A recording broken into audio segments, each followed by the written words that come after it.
At the tail end of July 2025, Nintendo came out with a direct partner showcase featuring titles for both Switch and Switch 2. And of course, it was the latter that a lot of people had their eyes on. Switch 2 being the new console on the market, how would it continue to justify its existence with software releases? And while Nintendo didn't want to throw too many more details out there on first-party offerings for the future, maybe the third parties could step in and fill some gaps. Not to mention, there was some information we were waiting on that was in the original Nintendo Direct for Switch 2 that maybe they would follow up on here. Now, here's where we're standing. And do keep in mind, anything that I say in regards to opinions in this video is just going to be based on what I see in my circle. Of course, there are circles out there that are not my own. So, things may not always match reality. But what I'm hearing about this partner direct from people who have seen it, I have seen this, to be clear. This is a after the fact kind of deal. But a lot of people I've heard were not very happy with this partner direct. And I thought, is that really true? Like, was it really terrible? Why are people so on the attack for this particular partner direct? Because I really don't think that it was the worst thing. And so today, we're going to go back through it step by step. I'm going to go over my thoughts on everything, but using facts, figures, and spreadsheets. I made a spreadsheet. Using all that, I want to answer the question, why did people walk away from this direct unhappy? So, there are more columns to this spreadsheet. I just have stretched out the second column to obscure them for now, so we can focus on one thing at a time.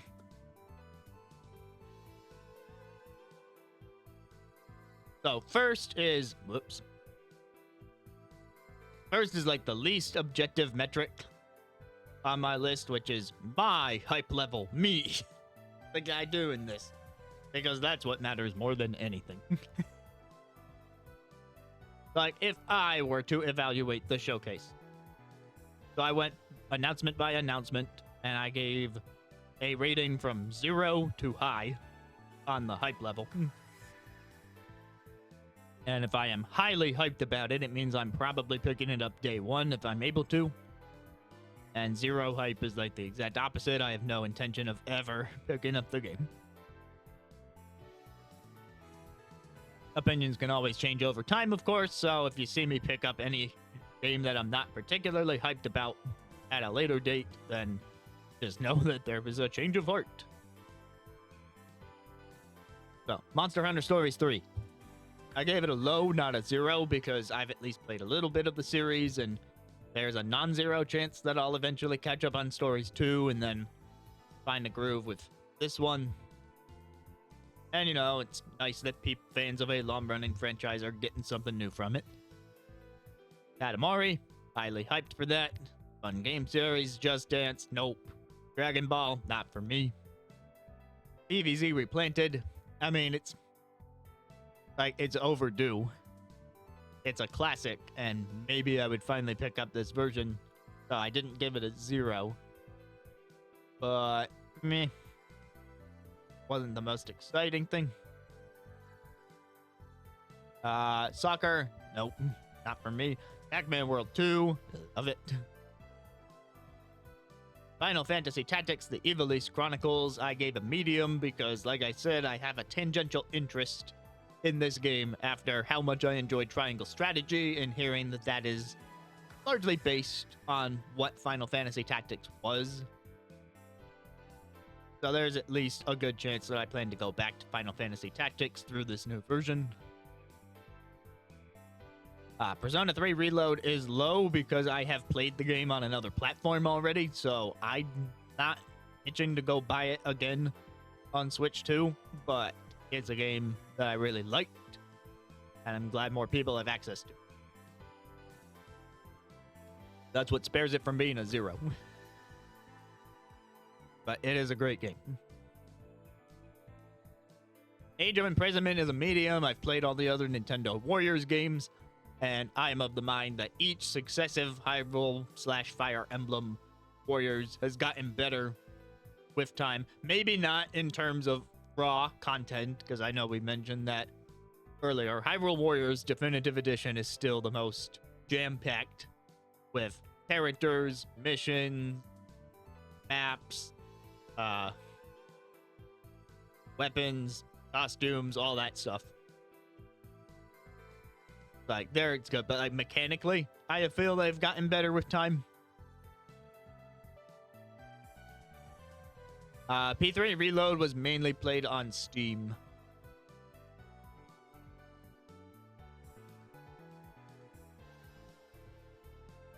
Madden, again, I'm just not into the sports stuff. Chilling by the fire. Not for me. I do not want to spend time just building a campfire. It's okay. Again, I want to reiterate, it is very much okay if you're into the idea of a game that I am not. That's totally fine. Like the EA sports games, I'm sure they've still got their fans. It's why they keep making them. And if you want to chill by the fire, go ahead. Don't let me stop you. Apex Legends, not interested. Hella, looking forward to that. It's still a ways off, but I like platforming. I like the frog backpack.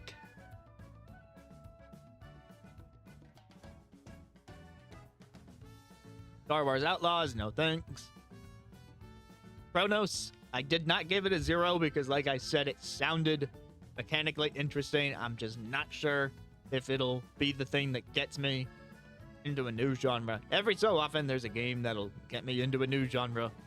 Like Another Crab's Treasure got me a little closer to liking Souls-likes. And a good example, Fire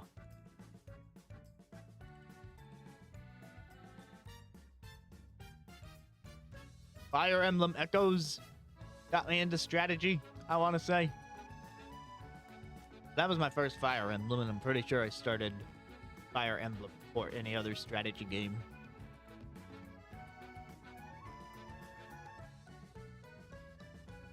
Oh, Splatoon. Splatoon is the best example. That got me into shooters to a non-zero degree. Every so often a game will come along and do that. I'm not entirely convinced Chronos will be the one to do that for horror survival games, but maybe. Yakuza is a long series that I would have a lot of catching up on. So I am currently saying no plans for Kiwami and the Switch 2 edition of the first one and the now coming second one. Goodnight Universe. Like, the sizzle reel didn't do it any favors. I don't know enough about it to say that I'm currently interested. If any of these are going to change from 0 to non-zero, this one is the most likely. Because I've at least seen the Steam page and stuff. EA Bounce, no thanks. Hello Kitty Island Adventure is a non-zero because eventually I plan to get to the base game and maybe there's a chance that the DLC will be interesting. Romancing Saga Switch 2 Edition. I have the Switch 1 Edition. I have not played it. I want to at some point, but now, whenever I do that, I will get the upgrade back. I just don't know when. Shinobi, I gave it a low. I mean, like, you know, franchise revivals are nice to see. Game that shall not be named, no. The Adventures of Elliot, really looking forward to that. Gotta try that demo. And Octopath Zero. You know, I love the Octopath series.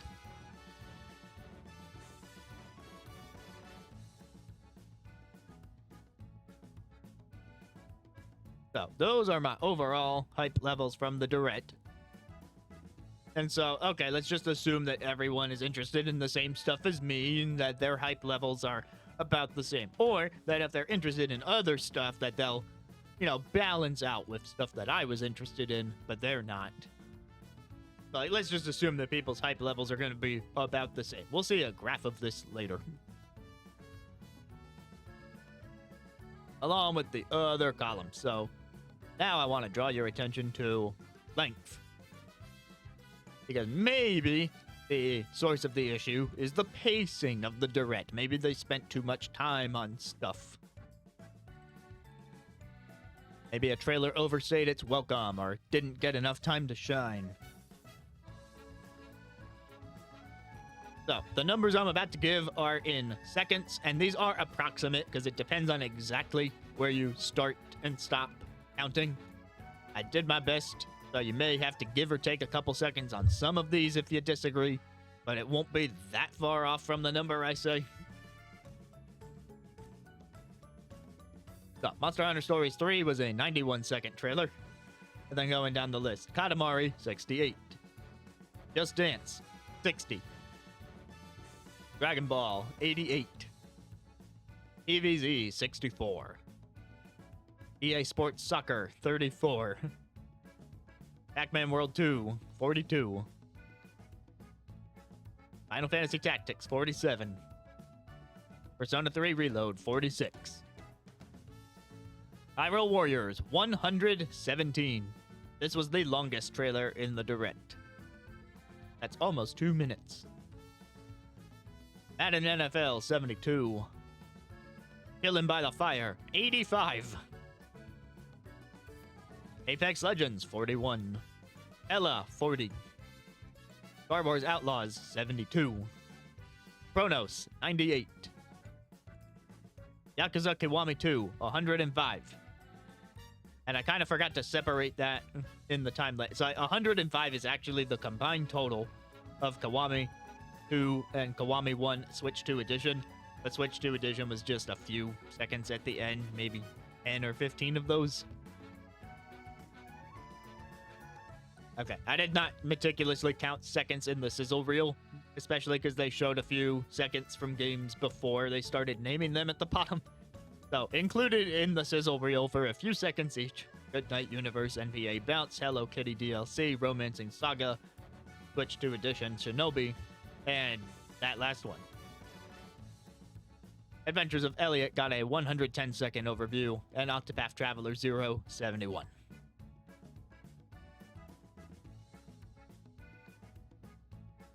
Yeah, no game went over 2 minutes. The longest trailer was Age of Imprisonment, which was almost 2 minutes. And of course, Nintendo was going to give that the longest time because it's got their first-party major IP on it. Of course, 117 seconds and no updated release date to show for it. I could see that throwing some people. Because all they've said is winter. That's what they said before, and that's what they're still saying.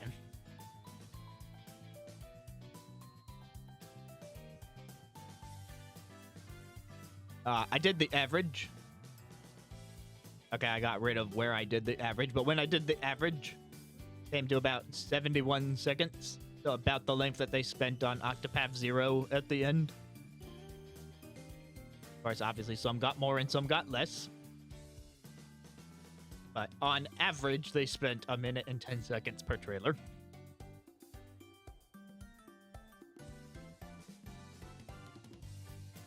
Okay, I feel like pacing is not the problem because the biggest offender on pacing was Hyrule Warriors, and the people who are upset that this direct didn't do enough, I feel like they would have been happier with more first-party stuff, so I kind of doubt that they're disappointed the first-party thing got the most time.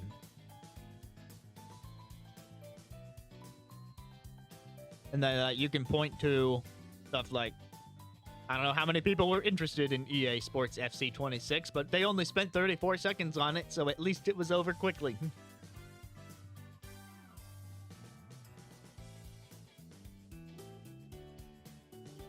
Okay, so then I thought, okay, genre, because maybe they didn't do enough to appeal to a broad audience of players. Yeah, whole 72 on that.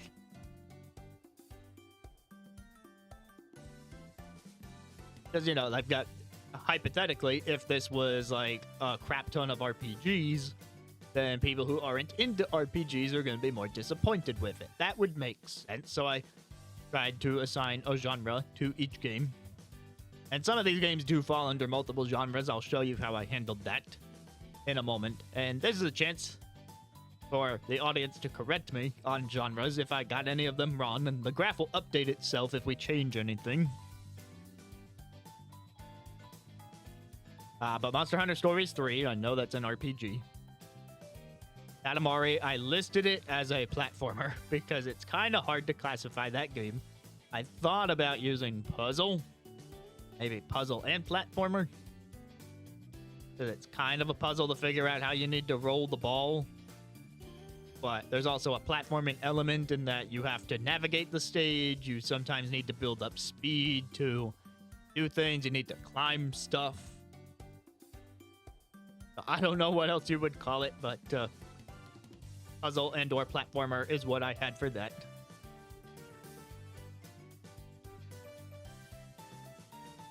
Just Dance is a party game. Break it out, you play with other people. Dragon Ball is a fighting game.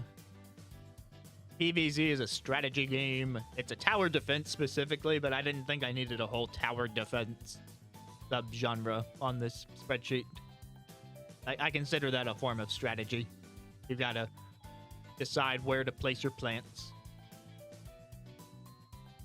EA Sports. Who would have guessed I put sports?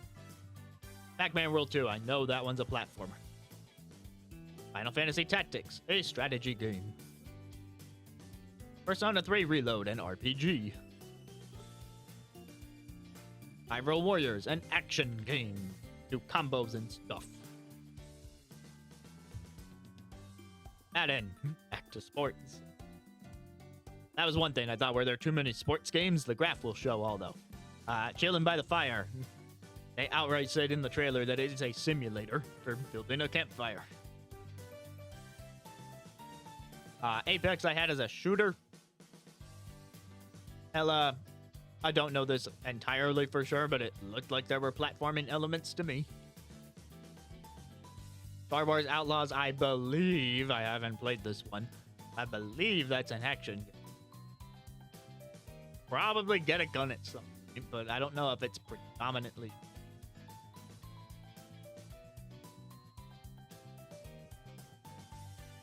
Chronos, horror game, specifically survival horror game.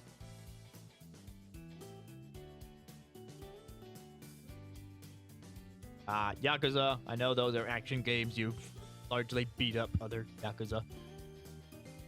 Goodnight Universe, after looking up the Steam page, I've just classified it as a story game, like narrative focus. I don't know that you'll do much in the way of inputs. Steam also called it an adventure game.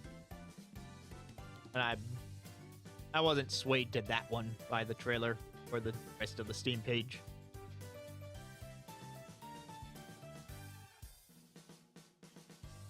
NBA Bounce Sports, Hello Kitty platformer. I'm probably a little unsure on that one. Romancing Saga RPG, Shinobi action with platforming elements. This game, a shooter. Elliot is an action RPG. And Octopath is a regular RPG. So you'll see there's a couple blank spots down here where I put an extra RPG and an extra platformer. So this extra RPG is to go with Adventures of Elliot. We have action and RPG, and they're being counted separately. And then this platformer is to go with Shinobi or Vengeance. So if there's any other secondary genres I missed, what I would do is add them in another row.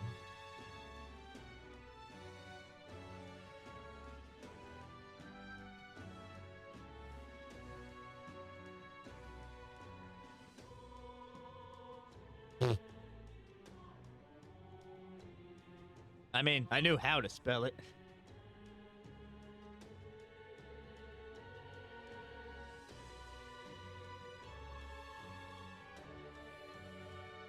Alright, so if there's anything that I egregiously missed in genre, then I can go ahead and edit.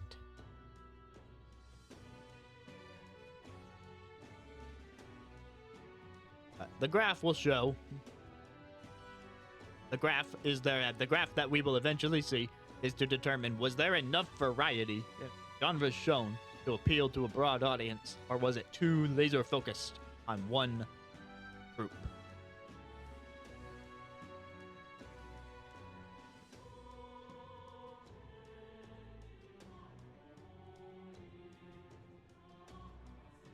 All right, the next column is newness.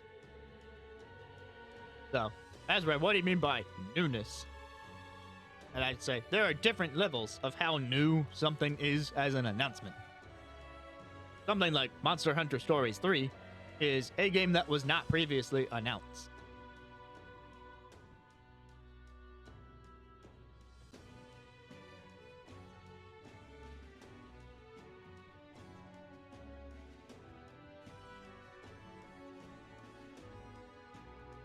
I don't know about making an entirely other category.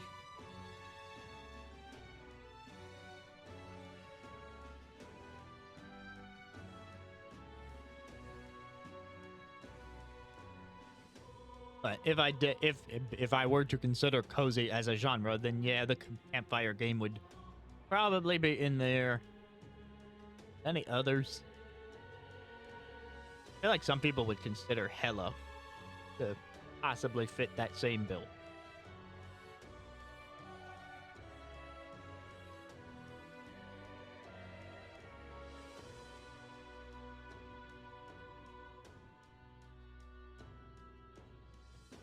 You say it's weird that I would only make it for one, but Just Dance was the only party game. And sure, you can play any game at a party, but there's like a specific vibe comes with, you know, party games.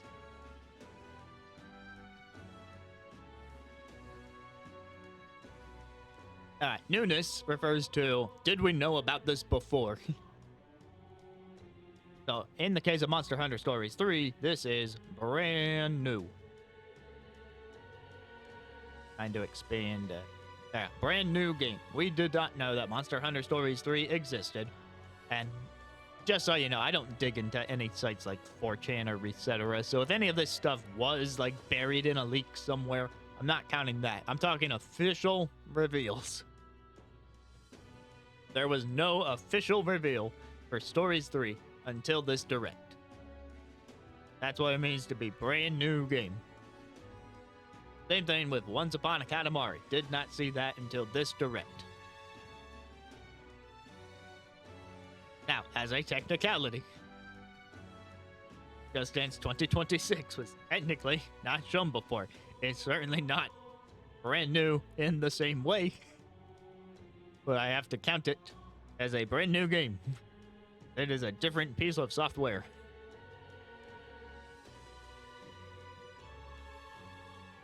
Dragon Ball Sparking Zero is the first one to fall under new port/remake. This is a game that has existed before, but this is the first time that it has hit the Nintendo platform. Whether that is Switch 1 or Switch 2 or both.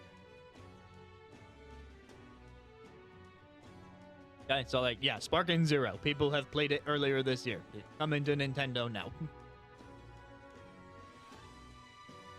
PvZ Replanted is a remake of Plants vs. Zombies, so it also gets that same category. And the final category for newness is something that matches EA Sports FC 26, which is a new trailer for a game that was previously revealed. So EA Sports 26 was actually included, although very briefly, in the Nintendo Switch 2 Direct back in April. So because of that, this was just an updated trailer. Granted, this one actually showed the game and the original April teaser did not.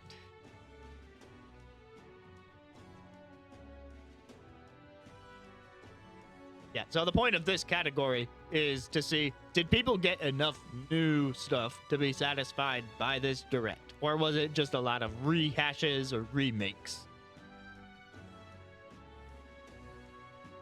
Especially because this is the first direct following the release of the Switch 2. So people are looking for brand new stuff to play on their more capable Nintendo console. Anyway, Pac-Man World 2 Repack. I love this announcement, but it is a remake of a GameCube game. Final Fantasy Tactics is a new trailer because, like I said, this was shown at Sony's State of Play previously. And this is where I will ask that if the audience happens to notice an error, like, oh, that game was shown before this direct and you didn't catch that, then I can update things. But I'm pretty sure Pac-Man World 2 was brand new for this direct, but it is a remake. And Final Fantasy Tactics, I know that was at State of Play. Persona 3 Reload, this is a new port. This game has existed on other platforms. This is a port for Nintendo. Hyrule Warriors is a new trailer because it was shown back in April. Madden NFL, new trailer shown back in April. Killing by the Fire is a brand new game, baby. Apex Legends is just a Switch 2 port. The game was already on Switch 1, but they did mention Switch 2 enhancement. Ella, brand new game. Star Wars Outlaws was shown back in April for the Switch 2. Chronos. This was, as far as I'm aware, a new port, because the game was previously announced for PlayStation and PC and Xbox, but now we know it's coming day and date to Switch 2. That's a new port for Nintendo. Same for Yakuza Kiwami 2.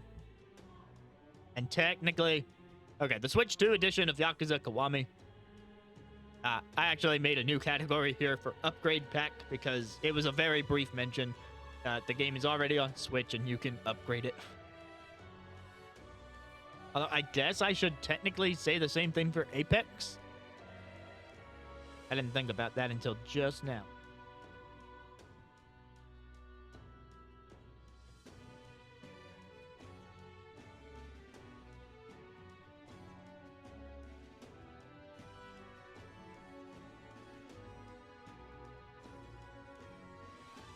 Yeah, you know, the fact that I found a Steam page for the game after the direct, I also just realized what you have told me, which is that, yes, this is a port to Nintendo. NBA Bounce, as far as I know, I've never seen it anywhere else. I could very much be wrong about this one. I know it wasn't at the State of Play.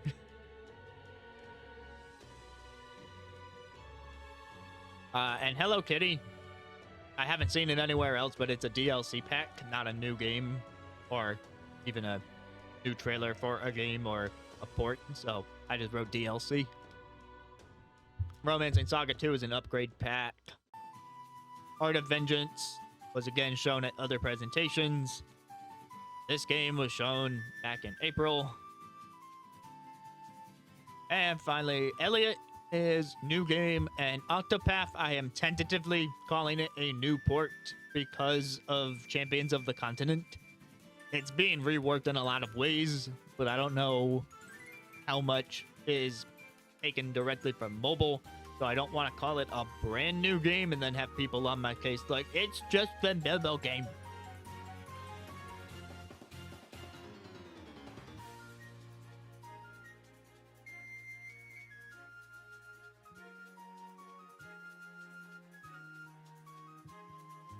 Alright, and then we have column F, which I wrote as business value. And I need to move the view so you can see that.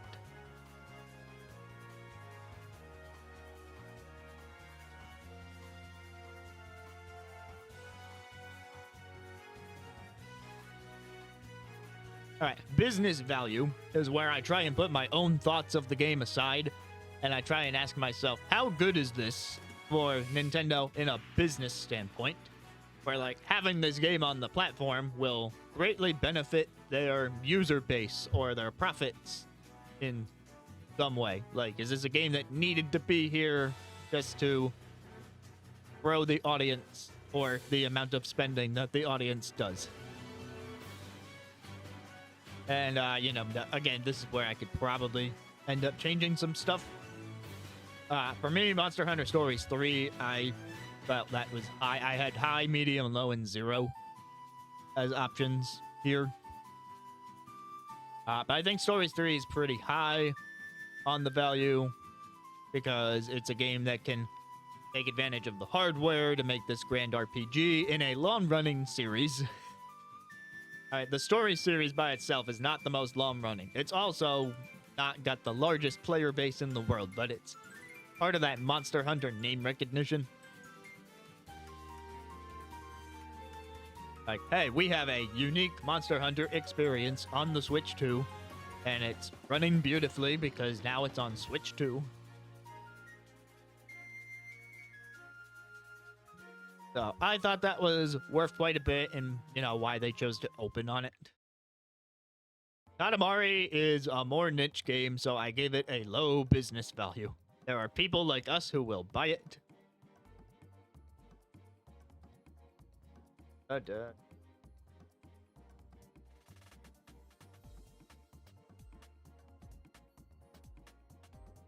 Oh, right, you have mod powers. I was trying to figure out how to do it.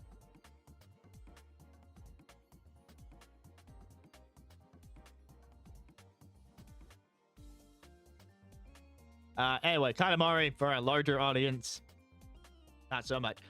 Just Dance is a series that keeps on selling, so I gave it a high business value. Dragon Ball Sparking Zero, I felt was somewhere medium because people like Dragon Ball. You could maybe see some people moving off it from another platform for portability. PVZ, I wasn't exactly sure what to go with. I feel like it's relatively low on the totem pole of like what's gonna bring in the money. Especially because the game is so old. I hope a Katamari game is a bit higher, but I'm just trying to think in terms of sales. Let me do a quick check on the phone. How have the past Katamari games, especially the remakes, sold?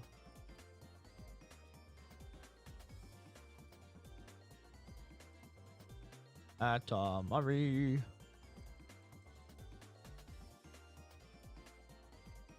Even possible to find these numbers.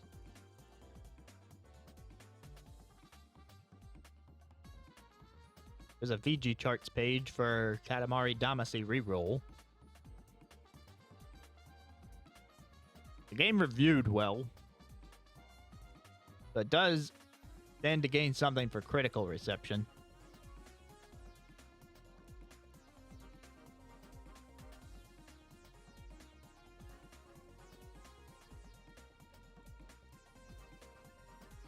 Yeah, I'm seeing most of the sales were in North America.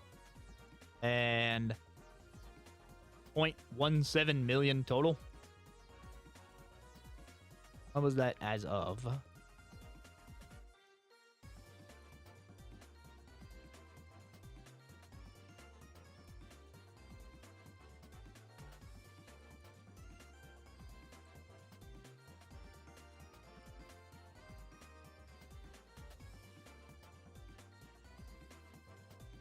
Because I think that was just the... Well, I only need to check the Switch for this, right? Because even if it sells on other platforms, that doesn't help Nintendo.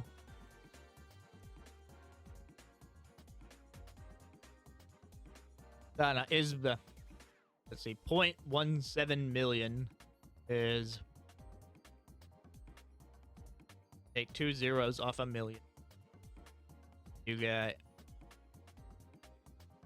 170,000.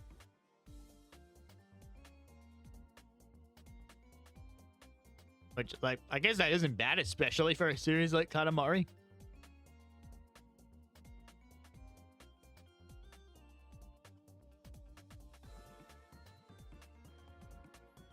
I don't know. I hope the new one does well. I will support it. EA Sports. I gave this one a high because it's one of those third-party games that is like, you know, There are people who like exclusively use their consoles to play this. I have unfortunately seen it in many of my students where it's just like play the NBA game on the PlayStation. That's like the only thing they'll agree on. Now, this isn't an NBA game, but like, you know, all the sports have their fans. So I think EA having parity with Switch 2 is beneficial. You know, to grow the audience of people using Nintendo hardware. Pac-Man World 2, I might have rated it higher than I should have with medium. I'm kind of banking off the fact that there's a lot of people in my generation now who grew up with Pac-Man World 2 and are itching for this remake and will give it the good word of mouth, plus Pac-Man being an established IP. But maybe I'm letting my bias influence too much of that one.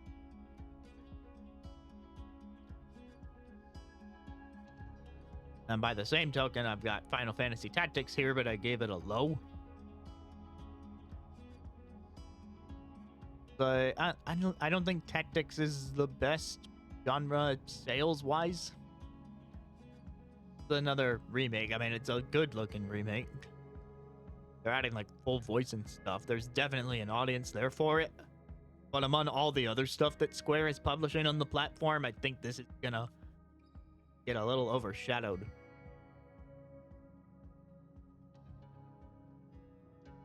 Persona 3 Reload. I gave it a high because Persona is a hot ticket item. Now that people can take this RPG on the go without the clunkiness of a Steam Deck.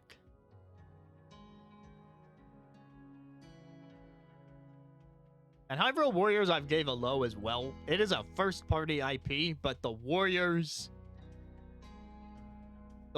series, I feel like they've progressively sold less and less. This one is also tied to Tears of the Kingdom. Not everyone cares about the Tears of the Kingdom getting a prequel.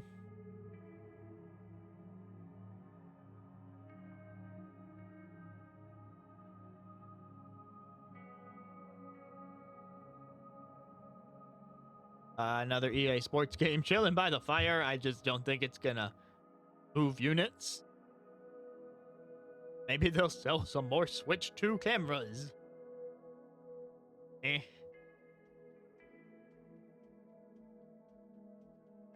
Apex Legends is a service game, so people will probably migrate to Switch 2 to play the better version of the game, and that'll get you some sales. So I gave it a medium. Ella is looking like a niche sort of thing, and I gave it a low.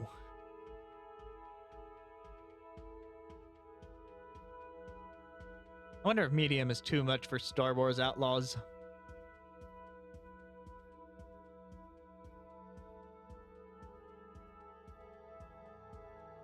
I mean, Star Wars.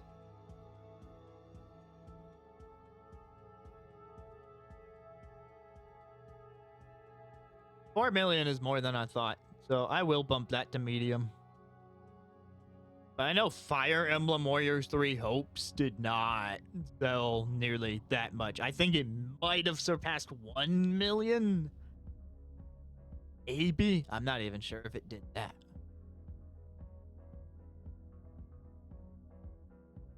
That's, again, not a knock against the game because I feel like each one has gotten better mechanically.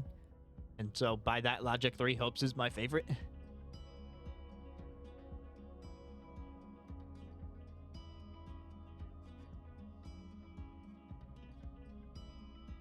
Star Wars Outlaws, I was thinking just like, you know, Star Wars game, open world. Maybe some people who don't already know about the game from other platforms could be brought in. Maybe I should change that. I don't know. Chronos, I gave it a medium because it is a big new title. It's anyone who's into the survival horror genre has probably got their eyes on this one. But the big reason I gave it a medium is because day and date. It is coming to this console the same day as it's coming on the others, so people can actively choose. Pick up the Switch 2 version. over the PS5 or the PC or the Xbox if they want to. So that gives Nintendo a little more of a competitive edge than they've otherwise had in third-party space.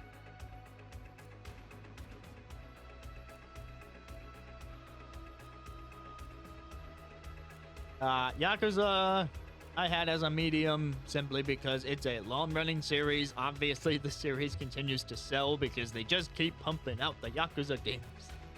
There's so many of them. That's the number one reason that I have not tried the games, even though there are elements of these games that I feel like I would enjoy. I've seen ridiculousness from the mini games. I've gotten more into the action genre over the years, so I'm sure the combat would be fine. But it's such a large, daunting series. It'd be like, hey, play all the Final Fantasies. But with that one, you know that they're largely separate, unless it's a 10-10-2 situation. But that's kind of obvious. Like, yeah, you can jump into the Final Fantasy series with 6 or 7. Go to 14 for the free trial. But Yakuza, I know there's connections between there's a continuity. But I don't know if they all have come. But I don't know which is which. That's a whole thing. There's at least 8 of these.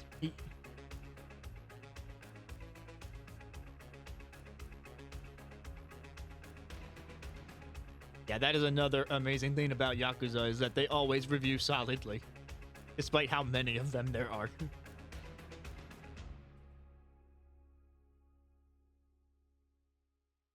Anyway, so yeah, the people behind those games, they finally got their act together when they started porting stuff to the Nintendo platform, and, good payoff. Okay. Good night, universe. It was done dirty in the sizzle reel. I don't know that sold anyone on the game, particularly to buy it on the Switch platform.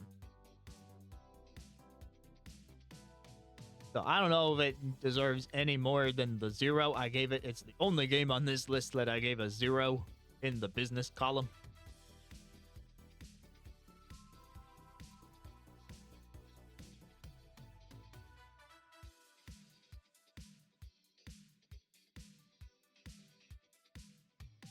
Hello Kitty. I gave it a low because Sanrio's popular and all, but this is a DLC pack that, again, gonna fly under the radar in the DLC. Switch to additional Romancing Saga. Some people like me will upgrade. A lot of people will not. I wasn't awesome. I also totally wasn't sure what to make of Shinobi.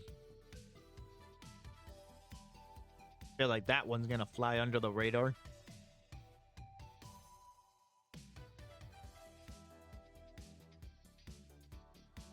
This game I gave a medium because there's been 4 of them. And it's a day and date on the platform situation for, big crazy game. Blah, blah, blah, blah, blah. Elliot, I gave a medium because it's a fun-looking new IP from an established publisher like Square Enix. And, it's got the demo coming out so people can start to get attached to the game. Whereas Octopath Zero, I don't want to give it a low, but, the games have not sold as well as I think they should have. And I'm not really counting on a prequel that may borrow elements from a mobile game that releases in December to do the same.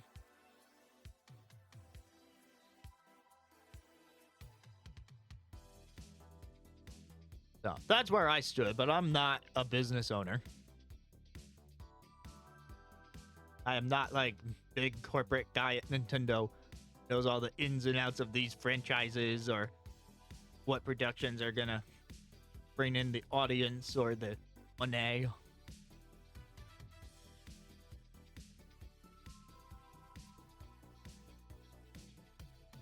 So take things with a grain of salt. And in the final column of my spreadsheet, we have the release window.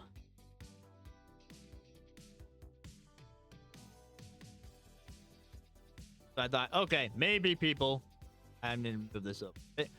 Maybe people are upset with this direct because everything is so far away. So did this direct announce things too early? Monster Hunter Stories 3 is not coming out until 2026. So the categories I used here were Shadow Drop in the next 3 months, because I feel like they do these pretty much quarterly. Then 2025, since the next 3 months is August, September, October, that covers everything through October 31st. So the 2025 option that you'll see on some of these is for anything in November or December, or with like unnamed 2025 release date. Because if I don't know when it is, then it might not be the next 3 months. And then finally 2026 for a couple games that were confirmed for 2026. Stories 3 next year. Katamari and Just Dance are releasing next quarter. Dragon Ball's in November. TVZ's October. EA's October. Pac-Man is September. Final Fantasy September. Persona, I think that was also September, but I know it was in the next 3 months. Pyro Warriors unknown 2025 date. That in October. Chillin' by the Fire was one of the shadow drops. Apex Legends.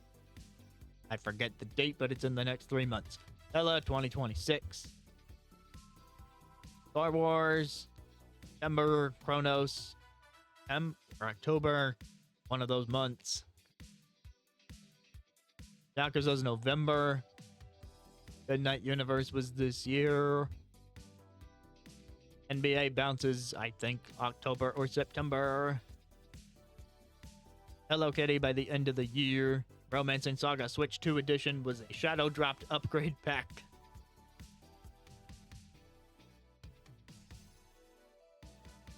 He'll be by the end of October, along with another game. And then Elliot's 2026, but Octopath is December 2020. So even just looking down that column, you can see that the majority of these releases are coming in the next 3 months. So that's a good transition to some of the graphs. Really illustrate the point. That's my... Go release window was right there. Top left.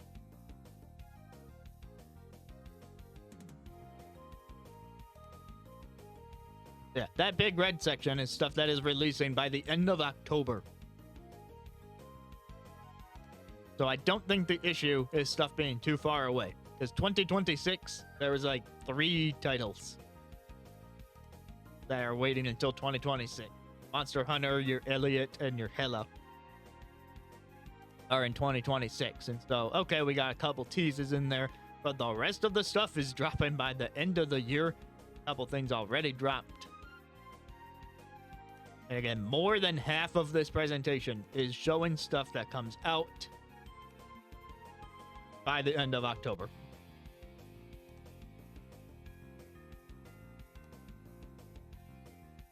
If you're like, but we have to wait forever for this stuff. They're not filling the gaps in the schedule. No, they are. Third parties are absolutely filling the gaps. But wait, they're not filling them with enough variety in genre. Well, look at this.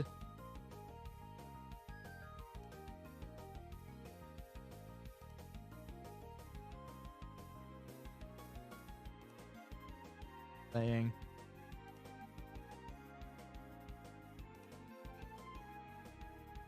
Okay, so the largest slices of this pie are action. 6 games that I qualified as action games, making up 21% of the direct. Then 5 RPGs, making up almost 18%. And same for platformers, almost 18%. So those are your biggest slices, but like, those are always going to be the biggest slices. Sports games, there were 3 of them, sure, but that was 10% of the direct overall. So you get all these little slices, like here's your horror game in Chronos, here's your story game with Goodnight Universe.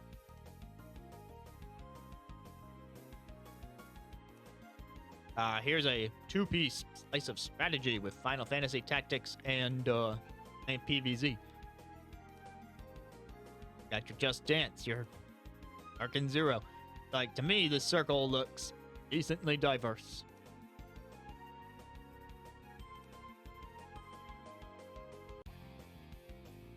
Alright, but Nintendo's gonna be failing as a company. They're not gonna bring in the audience or the money.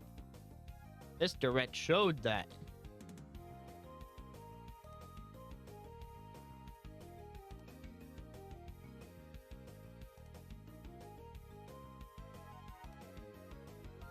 Yeah, so at least based on my personal ratings, there was, okay, let's call that a third. It's a little more than a third of stuff that doesn't really have a lot of potential to grow the user base or the amount of money that that user base is spending. But I also felt that there was more than half of the presentation that did allow for that.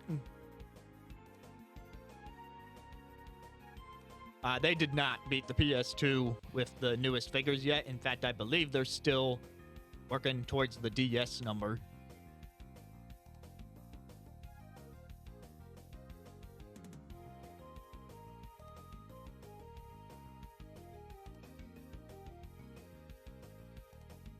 Like, yeah, you had your EA Sports and stuff in there, but that's going to grow the user base of the Switch so that more stuff can happen.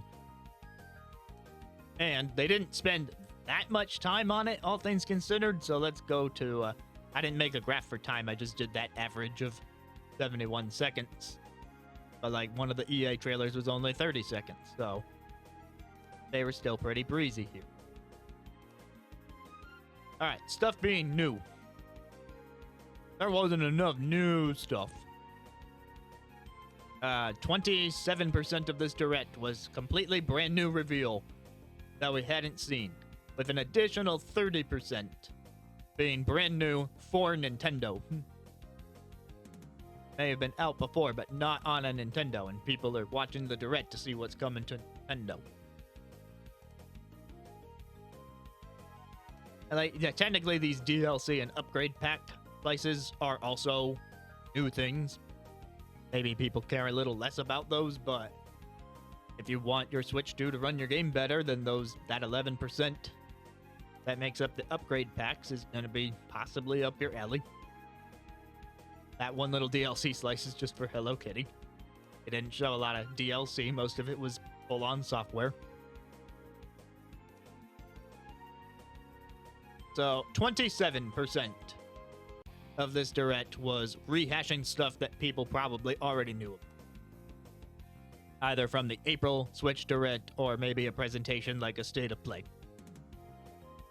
Even that, I think most of this yellow slice was a rehash of April, and even then you didn't really see like a couple of games in this yellow slice are the EA Sports games, which you effectively did not see in that April Direct. They just said they were coming. So in this Direct, you could actually see how they run. And if you care about those games, you probably care about how well they run.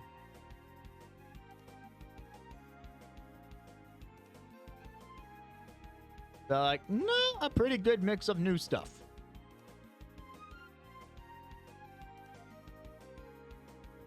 So, like, by most metrics, the Direct was pretty spread out. Oh, and then, of course, we get to the most important metric, which was just, how do I feel about these?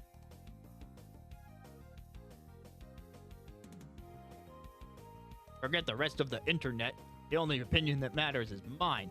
Well, I was highly hyped for 5 games in this Direct, that's a lot. When most of these games come out in the next 3 months, that's a lot. Like, or 19%, blah, blah, blah. I was not hyped at all for under half of the games here. Under half.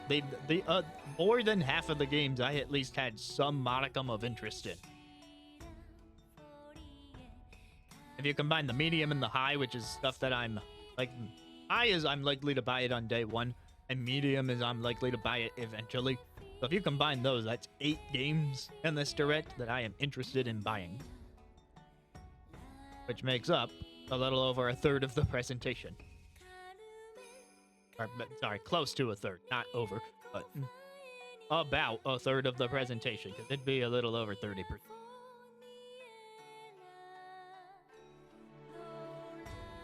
So, by that metric, obviously this was a good direct.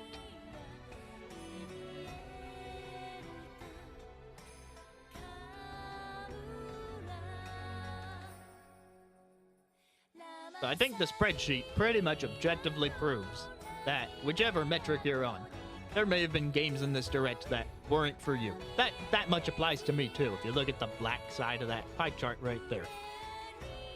But to call it outright bad and say that, like, this is objectively one of the worst directs of all time is just unfounded.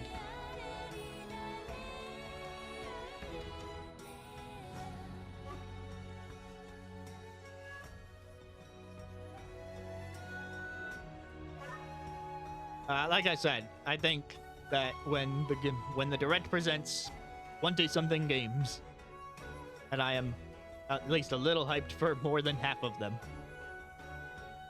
Some of the stuff in the 0 pie chart you would have to consider is like, I'm not hyped for this because I already played it, like Persona 3 Reload. I have 0 hype for that because I don't need to buy it again. But that should be hype for a lot of other people, if anyone has been waiting on that Nintendo port. I mean, I used to be in that audience who had to wait for the Nintendo port of the Atlas game. That's how I played Persona 5. I didn't have the PlayStation yet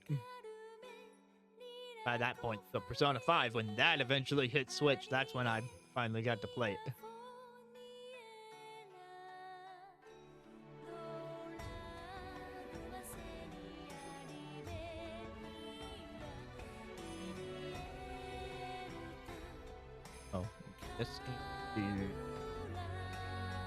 There's also, my hype level would probably be higher in a traditional first-party direct, because the first-party franchises from Nintendo are the ones that I'm the most attached to. Like, maybe there would have been a slightly higher skew of hype in that case. But I think for a third-party direct, this was good. Because, like, now consider 2025, the rest of the year. Nintendo didn't show their first-party stuff here, probably because we already know about their first-party stuff. And that would fill out this pie chart significantly. Because we would add high hype for Metroid Prime 4. We would add medium hype for Pokemon Legends ZA. Only medium because Pokemon and their technical stuff. Although we saw the game running decently on Switch 2, but there's the whole extra problem, which is not something that the hardware can solve. How they made it. So let's see. Metroid, Pokemon. What's the other one? Kirby Air Riders. Hype for that. Wasn't there at least what? Kirby Star-Crossed World, which is later this month. Anything else I'm forgetting? That's like another 4 games right here, because that's the first party stuff. Hyrule Warriors was already in. That's about it for 2025.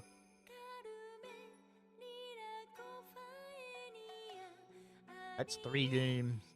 6, 5, 14, 26. Add 4 games to that, that would be 30.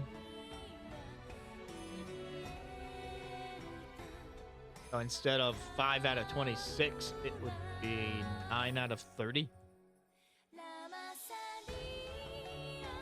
Do that percentage, that's 30% that I would be highly hyped for, as opposed to the 19% that we have here.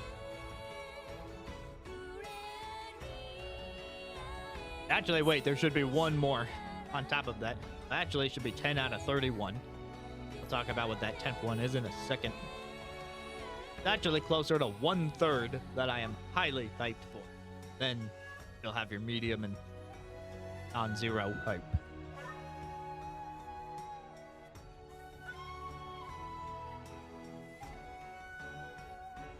Yes, indeed. All right, there is one more theory that I want to talk about with why people were a little down on this direct that has nothing to do with the metrics of the spreadsheet. So this is an image from Nintendo, and it's just the upper portion of the image. Shows Nintendo Switch 2 hardware that was announced in this, not hardware, software for this direct. And that this top row specifically is only Switch 2. There was another row further down that shows Switch 1 and Switch 2. But here's my final theory about why people are down on this. I mentioned earlier, we got that April direct that showed what's coming to Switch 2 to get people hyped for buying a new set of hardware. And now we're a little ways into that hardware's launch. Right, we've had Mario Kart World, which has fallen off a bit because of people's disappointment with online implementation. Like, the key thing that's going to keep that game going. Don't exactly keep going with Mario Kart just for time trials. So some people can get a lot of mileage out of that, of course. The free roam ended up feeling a bit empty. Like, there wasn't a lot of enthusiasm to explore that, myself included. That should have been my most hyped Mario Kart mode ever. But it's just a little when you get into it. It's better than nothing. And then Donkey Kong Bonanza comes out. Excellent platforming game. I have a list of criticisms with that game, but I'm not using this stream to get into those right now. But still a very good game. But if you're like me, you have spent some time with that game, and now you have finished that game, whether you chose to 100% it like I did or not. Did get all the bananas. It took about a week. But those were some long hours I put in for that week, so I don't recommend doing it in a week. Probably spread it out a bit more. Okay, so people are coming here, especially people who are mostly into the first-party Nintendo. And they're like, okay, what's gonna be the next thing that justifies getting this upgraded Switch? So I want something new to play on my new hardware. So you look at this list and you're like, okay, here's some stuff you can play on your new hardware. Well, let's do a little experiment. Keep your eye on this image. Some nice games here. First, I'm going to cross out a set of games. These are the games that were shown in a different Nintendo Direct. These four right here. If they are crossed out in blue, that means they were already revealed at the April Switch 2 Direct.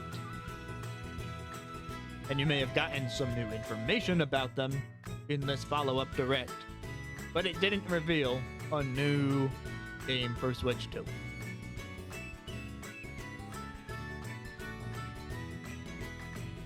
Okay, yeah, the Silk Song thing probably holds some weight. People are very on edge for that one, especially because there's a playable demo at the Xbox booth at Gamescom. I guess people will actually get to see if the game exists pretty soon. Anyway, but Hyrule Warriors is a good example here, as is Star Wars Outlaws. And even EA was shown there very briefly. So if you were looking for a new announcement, these four games were not going to help you. Now, let's cross out another set of games. The three that I've crossed out in orange are Switch 2 Edition upgrades. Romancing Saga 2, you can play that on Switch 1. Apex Legends, you can play that on Switch 1. And Yakuza Kiwami. You can play that on Switch 1. So you're not getting new software for your Switch 2. You're just getting better running versions of these. So again, if you were looking for something brand new, those three aren't going to help you either. Alright, now let's cross out a few more. The ones that I have crossed out in green, you have to wait until an unknown date in 2026 to play them. So if you're looking for something brand new right now... There we go, I needed the green to update on the screen. That would have been funny if I accidentally had a green screen on or something. Alright, so there's 3 games there that were announced for 2026. And they could be early 2026, but even if we're talking January for some of these, some people might be looking for a brand new game on their Switch 2 and they want it relatively soon because they're either done with Bonanza or about to be done with Bonanza. So, okay, you're not going to be able to play Stories 3, Elliot, or Hella anytime soon. Let's just take those off the list for that reason. And finally... Oh, wait, not finally. There's a couple more. Now, let's cross off games that are available on other platforms besides Switch 2.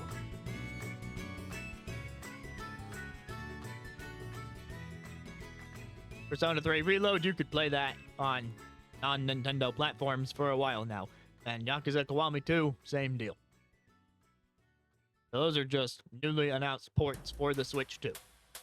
Now, it is technically possible.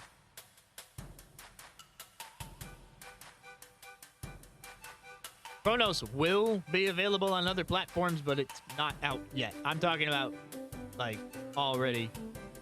No, I'm talking games that are already purchasable on another platform and, like, playable. Like, you could buy Persona 3 Reload on PlayStation right now and play it. You could buy Yakuza Kiwami on Xbox and play it. But Chronos hasn't released yet.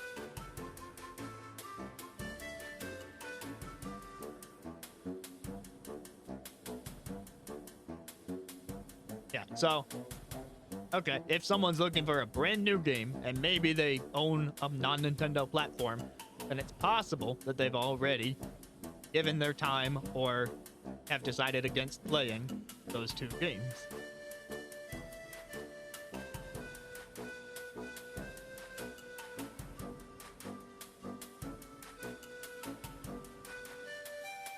Yeah, Chronos, I believe, is... Chronos is coming out in the next 3 months, so you can keep your eye on that one. And Chillin' by the Fire is getting its own special cross out because it's chillin' by the fire. It belongs in the fire. I'm kidding. But I think a lot of people looking at this direct for something new and thinking, chillin' by the fire? What are you talking about?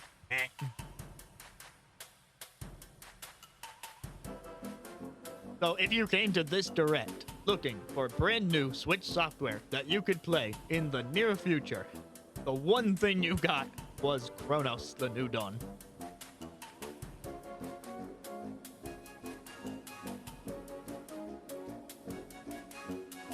And so that is my final hypothesis.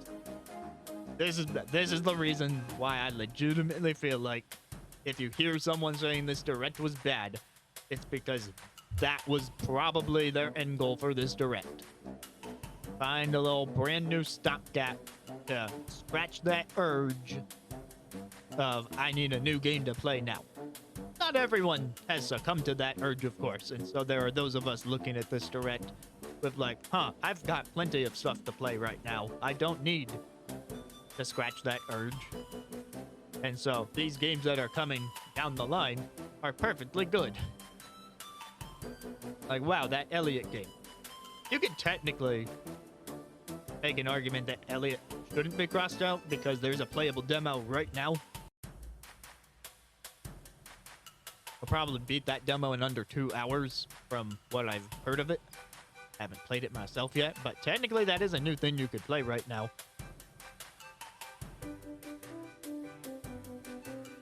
Or if you're like me, you could play the Nintendo Switch Online playtest, but I'm not allowed to say anything.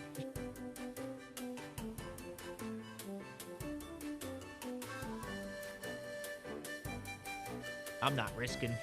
I've heard what's happened. Anyone who actually deemed themselves, you know, above Nintendo. Supposedly they did a real good job scrubbing all that stuff, so.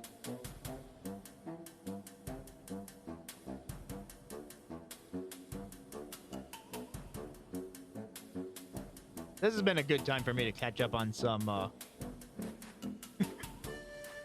I don't own a black fan. All I have is a silver car.